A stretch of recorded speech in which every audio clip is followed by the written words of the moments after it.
Bonjour les amis, aujourd'hui c'est Jean-Nicolas et on va parler de couple et de puissance. Je pense que beaucoup d'entre vous se posent la question de savoir quelle est la différence entre le couple d'une voiture, 405 Nm ici, 600 Nm en stage 1, et la puissance, 340 chevaux ici d'origine, 400, 410 en stage 1.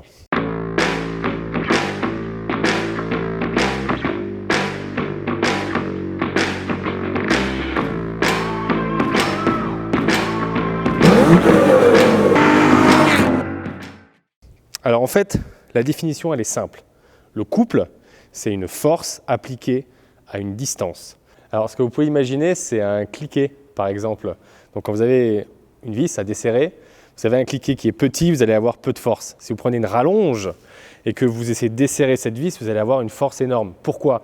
Parce que le couple pour desserrer cette vis est multiplié par cette distance que vous rallongez. Et bien dans une voiture, dans un moteur, c'est pareil. Il y a des moteurs qu'on appelle longue course et des moteurs à course courte. Qu'est-ce que c'est en fait? C'est rien d'autre que le déplacement du piston et l'excentricité du vilebrequin. Donc concrètement, c'est quoi? Un piston qui va se déplacer beaucoup sur une grande distance va avoir beaucoup de couple, beaucoup de force. Ce qui n'a rien à voir avec la puissance, j'arrive après. Et donc c'est la force exercée par ce piston sur le vilebrequin qui est le couple. Souvent gros sur des moteurs diesel ou des moteurs, comme je viens de dire, à course longue, comme mon Aston Martin par exemple. Beaucoup de couple, un piston qui se déplace beaucoup. Derrière, je peux continuer, il y a des problèmes liés à ça. Un piston, il a donc une certaine vitesse dans un cylindre, il ne peut pas aller trop vite. S'il va trop vite, il y a des problèmes de frottement, des problèmes de chauffe et la segmentation casse. Donc souvent, un moteur à course longue va avoir tendance à monter peu en régime. Par contre, il aura beaucoup de force de par la distance qui se déplace sur les petits régimes, donc beaucoup de couple à bas régime. Mais ce qu'il faut comprendre, c'est que ce qui fait avancer la voiture, ce n'est pas vraiment le couple, c'est la puissance. Et comment est définie la puissance? C'est rien d'autre que le couple multiplié par un régime de rotation moteur, les tours minutes en fait.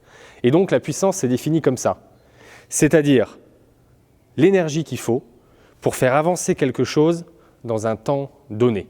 Donc pour qu'une voiture aille vite, en réalité, il ne faut pas qu'elle ait beaucoup de couple, il faut qu'elle ait beaucoup de puissance. Mais comme je viens de l'expliquer, la puissance étant liée à rien d'autre que le couple multiplié par les tours minutes, si vous avez beaucoup de couple, beaucoup de tours minutes, ça ira très très vite, vous aurez beaucoup de puissance.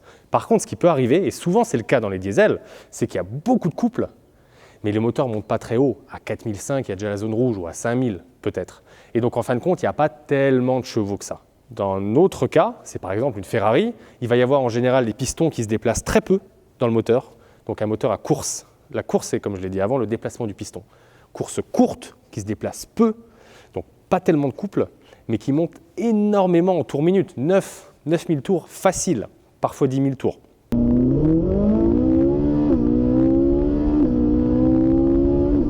Et donc on a beaucoup de puissance en haut, et donc on a en fait une voiture qui va très vite. Là, on a 450 Nm d'origine, ce qui est déjà beaucoup, grâce au turbo, grâce à l'injection directe, à plein de choses dans ce moteur. Et puis c'est quand même un 2,5 litres, ce n'est pas un tout petit moteur. Mais en réalité, c'est les près de 400 chevaux qu'on peut avoir en stage 1, tout en haut de la courbe de puissance, qui fait que cette voiture va vite. 0 à 100, on est à peu près 4 secondes 6 d'origine en boîte manu, 4 secondes 3 je crois en DSG, et avec un peu de stage 1, un peu de prépa gentil, juste de la programmation comme je viens de le dire, je crois qu'on tombe sous les 4 secondes en DSG et à 4 secondes ou 4 secondes 1 en boîte manu. Ce qui est dingue parce que mon Aston Martin par exemple c'est 4 secondes 3 pour faire un 0 à 100. Alors c'est une voiture qui est beaucoup plus lourde, 1,7 tonne, là on n'est qu'à 1,5 tonne et on a un système quattro qui transforme toute la puissance aux roues. Mais voilà. C'est pour vous montrer un peu les différences qu'il peut y avoir. Autre exemple un peu plus concret pour parler de couple et de puissance, vous prenez le Ferrari 355, j'en parle parce qu'il y en a une à la maison. Concrètement, ça fait la même puissance que ça, quand ça c'est un peu préparé. Et en fin de compte, en couple, ça n'a rien à voir. Il n'y a vraiment rien dans le sac.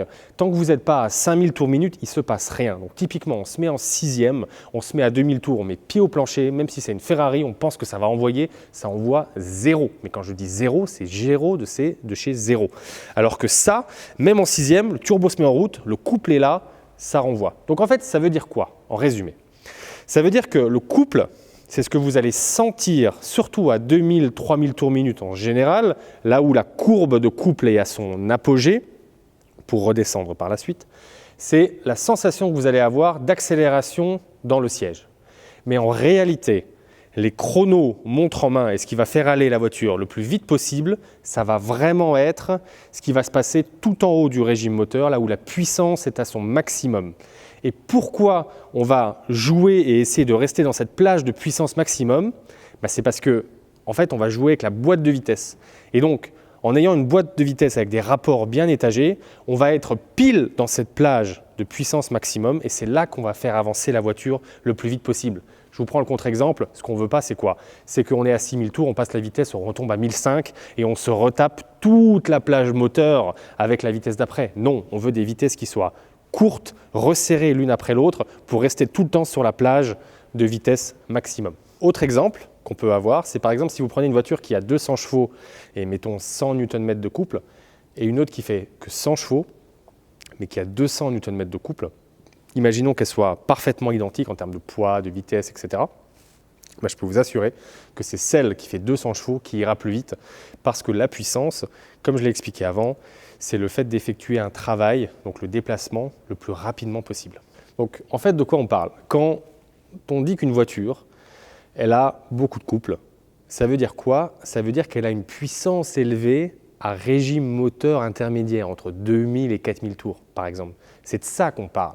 On dit que la voiture a beaucoup de force lorsque le moteur est, entre guillemets, à bas et moyen régime.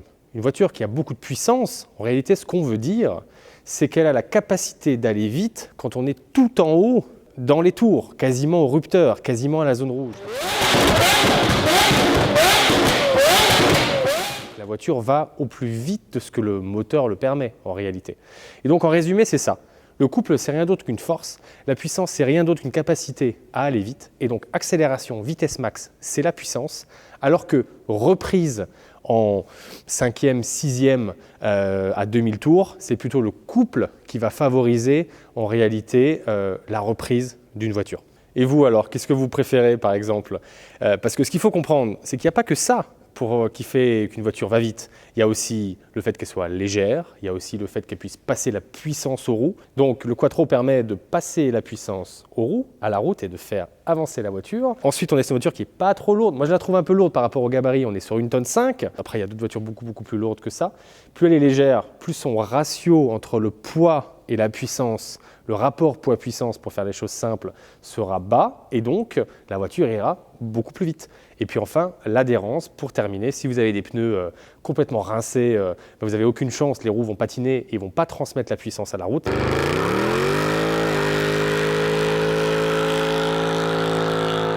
Alors, si vous avez des bons pneus neufs, je ne sais pas moi, semi-slick qui accrochent de malade à la route, et bien là évidemment, ça ira beaucoup plus vite.